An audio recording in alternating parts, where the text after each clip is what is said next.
Caliyah Jolyn Guyton was born on July 9th, 2019, to parents Chelsea Guyton and Cody Buckingham. She had blonde hair with short bangs, apple cheeks, and a wide, toothy smile. Caliyah had pierced ears and often wore pink earrings, as pink was her favorite color. Her grandmother said she had the biggest, brightest personality and a joyful spirit.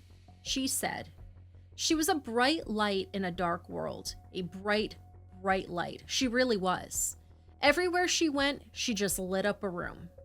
Her mother agreed, saying that Caliyah always brightened everyone's day. Chelsea described her 2-year-old daughter as amazing. She said, "Caliyah was very unique. She was smart. She knew her ABCs. She knew how to count. She knew her colors, her animals." Caliyah loved Minnie Mouse, Baby Shark, and all kinds of animals. When she met her baby cousin, she said the infant was the cry baby because she was so little. Caliyah described herself as the boss baby because she was still a baby, but a little more grown up. In April of 2022, Caliyah's grandparents, Jeannie Spanky and Kevin Charlie Brown, as well as their dogs, were living at the Grand Prairie Hotel in Enid, Oklahoma. They were in between places, and the hotel allowed pets to stay for free. Cody, Chelsea, and Caliyah had been living out of town, but Cody wanted to see his mom, and Jeannie wanted to spend time with her granddaughter, so they planned to visit to Enid. Both couples, the dogs, and the 2-year-old stayed together in room 149. Now, it should be noted, the Grand Prairie Hotel had once been a nice place to stay. It had 2 floors, and the balcony outside the second-floor rooms looked out over the large heated indoor pool and hot tub. A floor-to-ceiling mural of trees and a waterfall covered the wall behind the pool, but according to local residents, it wasn't as nice anymore. When it changed ownership, the new owners didn't even replace the sign out front, instead covering over the old name so it showed only the word hotel. Around 10 a.m. on April 27th, Jeannie took Caliyah down to the lobby for breakfast. After they ate, she took the toddler back to the room and started getting ready for her afternoon shift at the warehouse of Atwood's Ranch and Home Goods. While Jeannie got ready for work, grandfather Charlie watched Caliyah. He took her with him to the ice machine. Now, Caliyah loved exploring, and going down the long hallway to the big clanking machine that spit out ice must have felt like an adventure to her. At the machine, they ran into another hotel guest, a tall, bald, and tattooed man that Charlie said looked to be 40 to 50 years old. The man asked Caliyah if she wanted some chips or candy, and Charlie told her it was okay, she could have some. During their short conversation, the man said the toddler was pretty and told Charlie, "God bless you," as he left to go back to his room upstairs. Caliyah and her grandfather took their bucket of ice back to room 149, where they spent more time with the family while Jeannie finished getting ready for work. A friend came to pick her up at around 2:30 that afternoon. Normally, she would have taken a hotel card key with her so she could get back in later that night, but they'd only been issued 2 keys. Since the kids were visiting, she had given her key to Cody and left the other with Charlie since they needed to get in and out of the room while she was at work. It meant someone had to wake up and let her in when she got back, but they had all gotten used to that routine. A couple hours after Jeannie left, the family made a short trip to Walmart to pick up snacks and food for the room. They spent about a half an hour at the store and headed back to the hotel at around 4:30 p.m. On the way back, they realized they forgot milk and a few other things that they needed, so they stopped at the nearby neighborhood market to finish shopping. Now, back at the hotel, they put away their groceries and got ready to go swimming. Cody, Chelsea, and Caliyah went in the water, and Charlie sat nearby, chatting and watching Caliyah swim. After visiting for a bit, he went back to the room to rest while the others continued to enjoy the pool. After Charlie left, the bald man they had met earlier stopped by the pool area and started talking to Cody and Chelsea. He told them his name was Michael Geiger and that he had just checked in that day and that he was staying in rooms 249 and 247 on the second floor. He said he had been hired by the hotel to do some plumbing work, and they were allowing to use the 2 rooms as part of his compensation. He invited them to join him and hang out later that evening. During the conversation, he mentioned to Cody that his daughter was cute, but in his words, too young. An alarming comment made even more disturbing because he was talking about a 2-year-old. The family went back to their room to join Charlie. He said they looked tired from swimming and they got into the other bed, and he thought they were all going to sleep. He drifted off sometime between 8:30 and 9 p.m. and said they were all there when he fell asleep. However, Cody and Chelsea had other plans. After Charlie and Caliyah had fallen asleep, they decided to join Michael in his rooms on the second floor to hang out. In addition to the red flag comment Michael had made about his daughter being too young, Cody also recognized prison tattoos on the bald man's arms, but the lure of a good time was more powerful than any worry about the kind of man Michael was. But he should have been worried because Michael was a monster. He had been accused of repeatedly essaying a 13-year-old over the course of 7 months between August of 92 and March of 1993. He was charged with a variety of counts related to the horrific acts, but he was somehow eventually acquitted. On June 16, 1994, he and a friend invaded the home of Blake Edward Morris and robbed him at gunpoint, and forced him to help them escape in his car. Michael was charged and convicted of robbery with a dangerous weapon, kidnapping, unauthorized use of a vehicle, and 2 counts of possession of a controlled substance. He was sentenced to 10 years in prison. While in prison, he joined a dangerous gang and was so violent that prison administrators filled out paperwork allowing them to place him in a higher security unit because of his history of extreme violence. At one point, an 11-inch long homemade knife and a 16-inch length of metal pipe were confiscated from his cell. In 2009, he assaulted a female medical director. Later, he beat a fellow inmate with a sock full of batteries until his head split open. In 2010, he threatened officers, saying, "One of these days, you're going to get what's coming to you." In 2014, he attacked an officer through the food port in his door. When the officer tried to place Michael in handcuffs, he grabbed the officer's hands and yanked them through the port. His acts while in prison added time to his stay, and he wasn't released from the North Fork Correctional Facility in Sayre until March 9th, 2022. He first stayed with relatives in Oklahoma City, but was unhappy there because at his aunt and uncle's home, he wasn't allowed to do anything, in his own words. In early April, he contacted his adult daughter, Tiffany, who lived in Enid. She had never met him and hadn't even known he was her father until he contacted her, but she wanted to help him. She worked for the Grand Prairie Hotel and helped him get a job and a place to stay there. She and a friend drove 100 miles to Oklahoma City, picked him up, and brought him back to Enid on April 27th. The same day, he met Cody and his family. When he first saw Caliyah, Michael had been out of prison for less than a month and had only been in Enid for a few hours. Unaware of his history, Cody and Chelsea joined Michael in room 247, where they hung out, had a few drinks, and smoked some crystal. While they were hanging out, Michael told him that he would pay the couple $5,000 if Chelsea would spend 24 hours with him. She refused his offer, but Cody thought he knew a local woman who might be interested.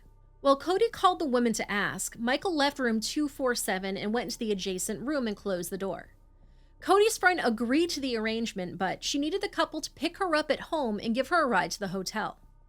Cody knocked to let Michael know that they were leaving to get the woman, and Michael opened the door, revealing that he had stripped nude. The timeline of events over the next hour is confusing, but we're going to report the times given by witnesses. Cody and Chelsea were both under the influence, so they could be confused about the time, or it might be a sign that something more nefarious happened. Let us know what you think seems most likely. Cody said he and Chelsea left the hotel between 11:30 p.m. and midnight. When they left, he swore the door to the room was locked tight and Caliyah was sleeping safely inside. He and Chelsea drove to his female friend's home, and the friend said they arrived at around 11:54. The couple spent about an hour there, then returned to the hotel along with the woman willing to entertain Michael. Jeannie said her shift at the warehouse ended between 11 and 11:10. Her friend stopped and put $5 worth of gas in the car on the way home. But even with the stop, she said she got back to the hotel around 11:30 and went right to room 149. When she got there, she found the door unlocked and slightly ajar. Charlie and the dogs were inside, sound asleep. There was no sign of Cody, Chelsea, or baby Caliyah. Concerned, she loudly asked, "Where is the baby?" Her question didn't wake Charlie up. She said he was a very deep sleeper. But it did wake the dogs up, and they started barking. This commotion finally woke Charlie, and once he had woken up enough to answer, he told Jeannie that they had all been there when he fell asleep. Jeannie poured a bowl of cereal, and she and Charlie talked about where they could be while she ate. They figured that Cody and Chelsea must have taken Caliyah somewhere, but found it unsettling because the couple didn't usually take her out so late, and Caliyah was also a pretty heavy sleeper. It's often hard to wake her up and more difficult to get her moving. Also, they didn't know why the door had been left open. Maybe the couple hadn't gone far or were worried Jeannie wouldn't be able to get in. Meanwhile, on the second floor, a maintenance worker saw Michael leaving the area of his rooms, running through the upstairs hallway carrying what looked like a baby doll. At 11:47 p.m., the front desk clerk saw Michael quickly rushing out the front door of the hotel headed north. He looked panicked and was wearing gloves and holding a pillowcase. The clerk found it odd and mentioned it to the maintenance worker, who reported his own odd observation.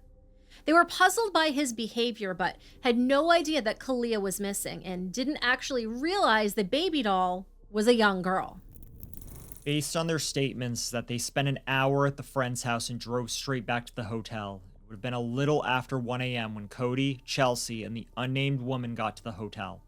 They discussed stopping by room 149 but decided not to because they didn't want to wake up the sleeping toddler. They went to room 249 looking for Michael. When they knocked, the unlatched door opened, but there was no one inside. They also knocked on the door to Michael's other room, 247, but they also got no answer there. At this point, the witness statements don't make a very cohesive story. According to the unnamed woman, she asked Cody and Chelsea if they thought Michael could have headed to the pool, and all three of them went there looking for him. However, back in room 149, Jeannie was just getting ready to jump in the shower and asked Charlie to stay up in case the kids came back. Before she got in the shower, she heard pounding at the door and heard Cody screaming, "Where is my daughter?" He ran away before she could open the door. Now, sometimes witnesses make mistakes, but why would Cody be asking where Caliyah was before he even checked to see if she was there? Maybe Jeannie misremembered or misheard him. Maybe Cody had seen inside room 249 and that information hasn't been made public yet. There was plenty of disturbing evidence inside that room, more than enough to send any parent into a panic. Whether they stopped at room 149 on their way or not, the three continued on to the indoor pool area, allegedly still looking for Michael. Instead, they found Caliyah. She was floating face down in the water. Her skin was blue, and a cord, still attached to a pair of orange men's swimming shorts, was tied around her throat. She was dressed only from the waist up, and one of the earrings had been ripped from her pierced ear. Cody dove into the pool, pulled her out, and attempted to perform CPR. When he pushed on her chest, the woman said she noticed blood coming from the area of her privates. Chelsea screamed, attracting the attention of a hotel employee who called 911. Is that her baby? Please, somebody please come. Somebody come now. Please. Okay, where are you at, please? Oh my God, I'm at the Grand Prairie Hotel. And it's a little girl that is in the pool. She's drowned. This lady and these two people just came down looking for her. And she was in the pool and she's drowned. Please send somebody right now. Oh God, she's blue. Oh God, please send somebody right now, ma'am. Well, help is on the way to you. I'm going to give you instructions on how to do CPR. CPR, but I got to tell you, I think this baby's gone because the face is blue, the extremities is blue, the baby was not moving. Officers responded at 1:47 a.m. and took over the CPR, but Caliyah remained unresponsive. EMS arrived a few minutes later and rushed her to Integris Bass Hospital, but it was too late. Caliyah was pronounced dead on arrival. Doctors told officers they had reason to believe that the girl had been SA'd shortly before her death. Back at the hotel, officers discovered 2 hotel key cards in the pocket of the shorts tied around Caliyah's neck. Those cards opened rooms 247 and 249, the rooms where Michael had been staying in. A great deal of disturbing evidence was found when they opened room 247. Gummy worm candy had been placed on the bed. Officers noted this placement did not look like an accidental spill. Instead, it looked deliberately placed as if to possibly entice a child onto the bed. The TV was off when investigators entered, but when they turned it on, they noted it was tuned to the Nicktoons cartoon station, which they noted was geared towards a younger audience. They found a bottle of juice that matched a multi-pack of bottles in Caliyah's parents' hotel room. They concluded that the room clearly had been staged to lure Caliyah in. Officers also found a noticeable amount of blood on the bed, the floor, and on other items in the room. They found a pair of girls' capri pants and a headband that were the right size to fit Caliyah. They also found a pair of girls' underpants with blood inside them on the floor and her missing pink earring on the bed. They also found a pair of men's underwear and a sock that matched the size and brand of underwear and socks Michael had in the other room with the rest of his clothes. The sock found in room 247 had blood and fluid consistent with male DNA inside it. The report noted that the sock had been used as part of a homemade adult toy. While some officers were investigating the room, others were trying to find Michael. They tracked his cell phone number and tried to locate him by pinging the phone, but the location shown was inside of the hotel's lobby. Officers searched the hotel from top to bottom, but they found no sign of him. Eventually, his cell phone was found inside of a purse on a couch in the lobby. Other officers looked through available surveillance video and were able to verify that he had left the hotel before midnight carrying a white pillowcase, which matched what the clerk had witnessed. A canine officer was called to the scene and the dog started following Michael's scent, but the weather didn't cooperate. It started to rain and eventually the dog lost the trail near Richland Road, a few miles away from the hotel. Finally, after 7 hours of searching, they found Michael hiding on top of a building about a block away from the hotel.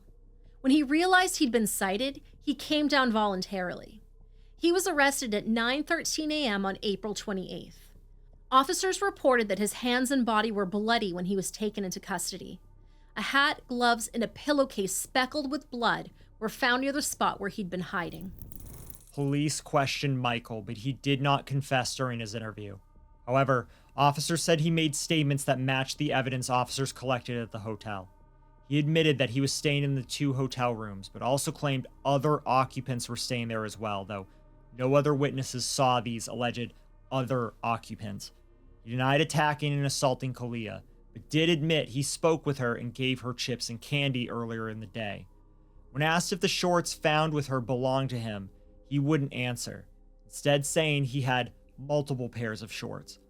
On April 29th, Michael was charged with felony counts of first-degree murder, first-degree SA, kidnapping, and first-degree burglary, though the burglary charge was later dropped.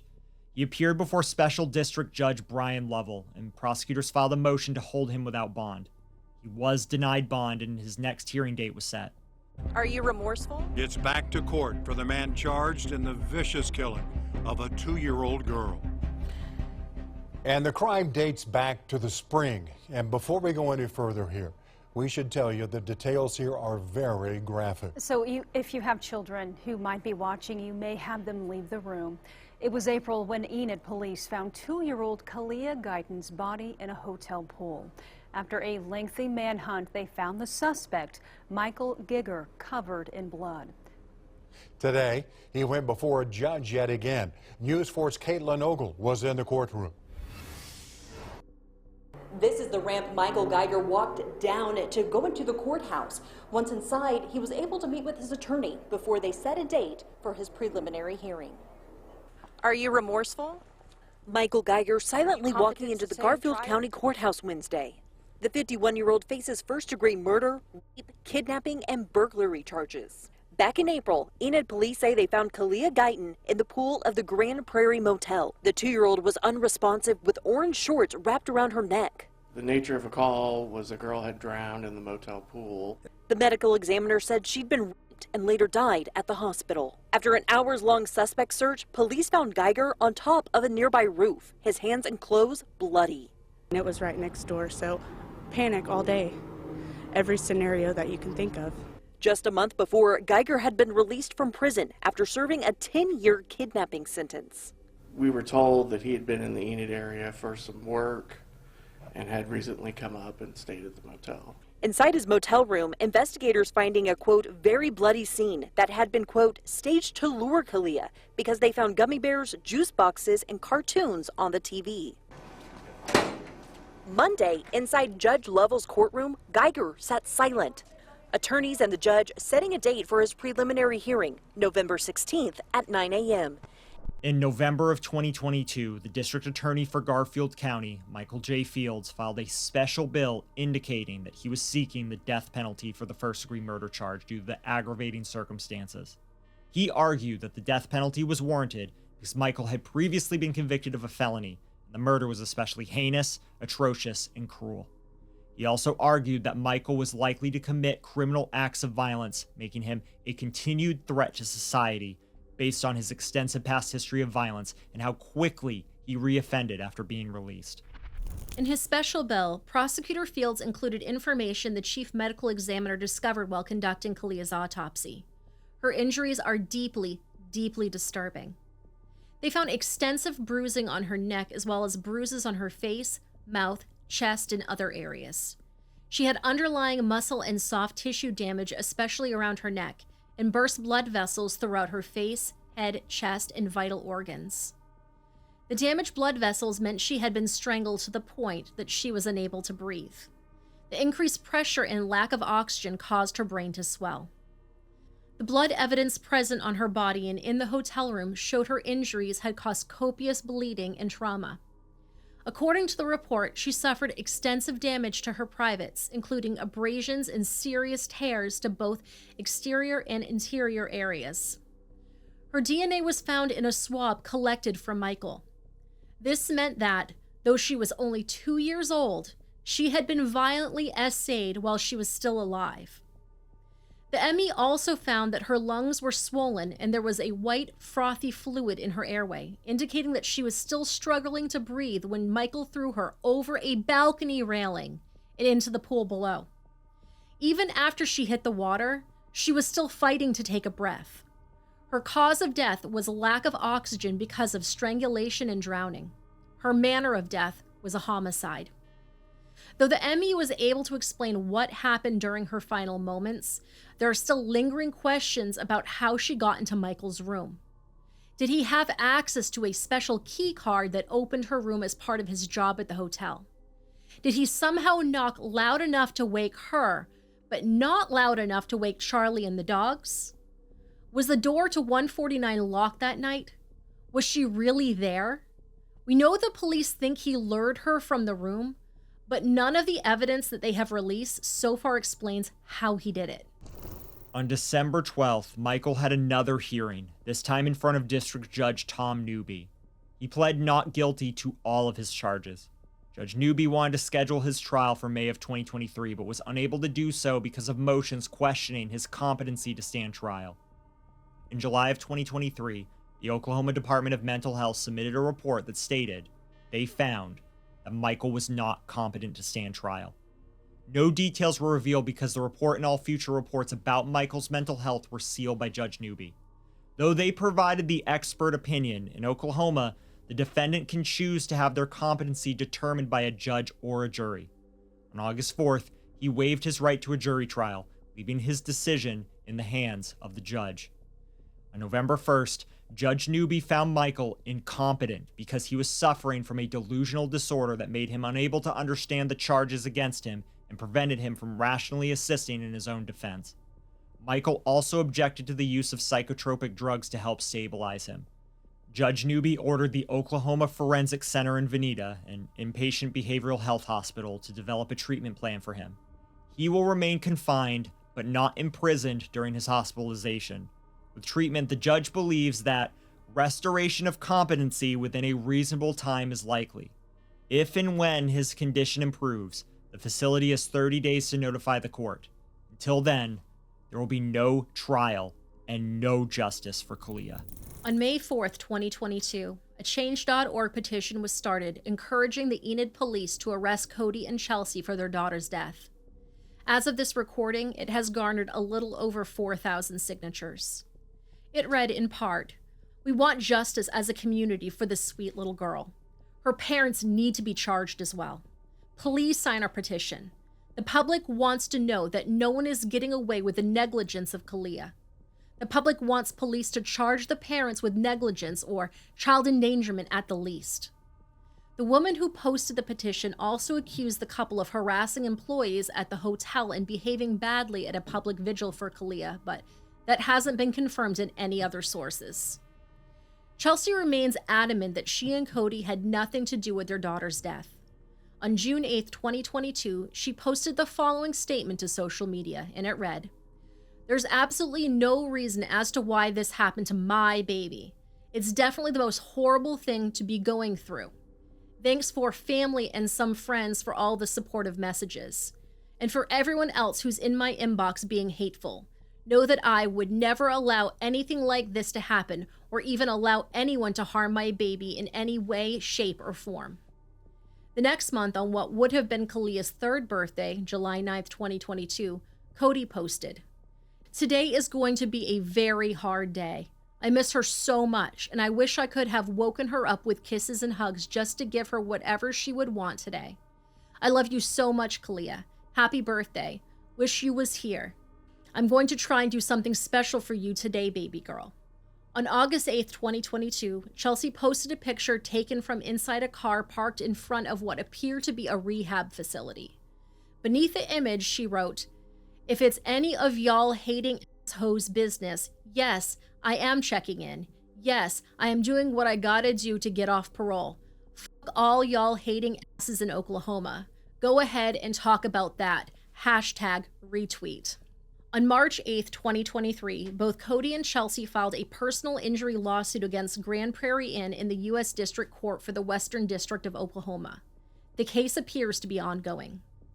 Now, based on photos posted online, sometime in June of 2023, Chelsea had a baby boy, a little brother for Caliyah, and she even takes him to visit her grave. Unfortunately, Chelsea was arrested for possession of a controlled substance, and her mugshot was posted online in July of 2023. Caliyah's family had a private service to mourn her short life. They bought her a beautiful and elaborate headstone that is several feet tall at its highest point. The center is a black marble heart with a picture of her smiling affixed above her name. The heart is cradled by a large carved angel and rests on a bed of carved roses. Matching vases sit to the right and left, vases that her family fills with flowers to match the holiday season. Red, white, and blue for summer, as well as forest golds and oranges for autumn and Halloween. The day after her murder, on April 29th, 2022, the city of Enid held a vigil for the toddler in the downtown square. Hundreds of people attended, many wearing pink because it was her favorite color. Locals Aaron Forrest, Taylor Gordon, and Brittany Lee met on social media and were so moved by the story of sweet baby Caliyah that they worked together to organize the event. At dusk, attendees held up candles and lit screens of their cell phones. After a moment of silence, members of local biker, car, and truck clubs revved their engines to honor Caliyah's life.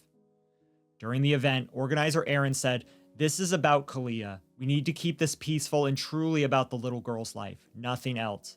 While we may never get to see this beautiful face again, we can surely make it known that Enid will not stand for this type of thing in our community. We love our children, and we protect our children." Cody, Chelsea, Jeannie, and other members of Caliyah's family attended the vigil. Chelsea didn't speak during the service, but spoke off camera with a reporter afterwards. She said, "I'm going to miss everything about her. I'm going to miss her telling me she loves me more." Cody spoke briefly after lighting a candle, saying, "I love you, baby girl." The most heartbreaking message came from the most innocent of attendees. One of Caliyah's young cousins explained how he felt, saying, "Whenever we heard the news, we just bust down. This is just a farewell, not a goodbye to Caliyah."